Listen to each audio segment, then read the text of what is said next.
সব মত পথ মিলেছিল এক গন্তব্যে, এক ঠিকানায়, ঢাকার ঐতিহাসিক সোহরাওয়ার্দী উদ্যান।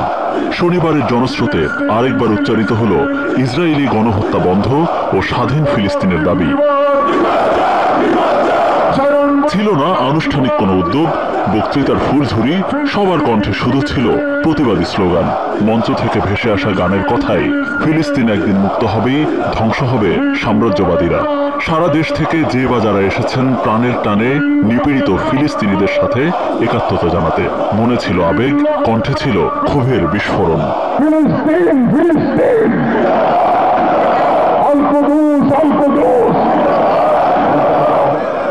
সকাল থেকে মিছিলে মিছিলে লাখো লাখো জনতা হাজির হন সোহরাওয়ার্দী উদ্যানে। জনস্রোত উদ্যান ছাড়িয়ে ঢাকা বিশ্ববিদ্যালয়, শাহবাগ, রমনা এলাকায় অবস্থান নেয়।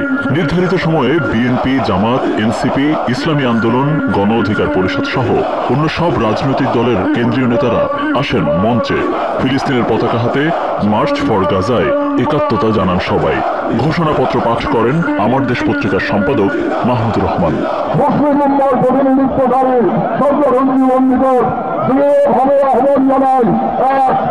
ইসরায়েলের সাথে অর্থনৈতিক, সামরিক ও কূটনৈতিক সকল সম্পর্ক অবিলম্বে ছিন্ন করতে হবে।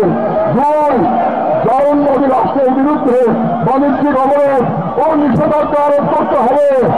কথা বলেন, স্লোগান ধরেন স্বনামধন্য ইসলামী চিন্তাবিদরাও।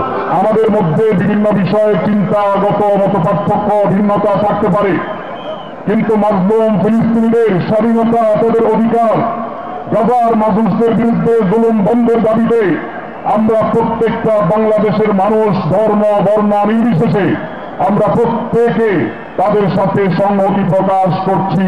ভৌগোলিকভাবে আমরা ফিলিস্তিন থেকে অনেক দূরে হতে পারি, কিন্তু আজকের এই জনসমুদ্র প্রমাণ করে আমাদের এক একজনের হৃদয়ে, বুকের ভেতরে বাস করে এক একটা ফিলিস্তিন।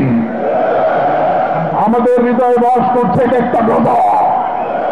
আমাদের হৃদয়ে বাস করে এক একটা আলকুল। চিৎকার করে বলুন ঠিক কিনা? মার্চ ফর গাজা কর্মসূচির সভাপতিত্ব করেন জাতীয় মসজিদ বায়তুল মোকাররমের খতিব মুফতি আব্দুল মালেক। নিরীহ ফিলিস্তিনের উপর জুলুমের অবসান চেয়ে আল্লাহর দরবারে হাত তোলেন আগতরা। এ সময় তাদের ফরিয়াদ ও কান্নায় ভারী হয়ে ওঠে আশপাশের পরিবেশ। বাংলাদেশের সকল স্তরের সকল জনগণের পক্ষ থেকে, পুরা মুসলিম উম্মতের পক্ষ থেকে প্রতিবাদ প্রতিবাদ প্রতিবাদ। আল্লাহ আপনি মেহরবানি করে কবুল করেন, আপনি কবুল করেন, শিশুদের রক্ষা করেন, নারীদের রক্ষা করেন। আল্লাহ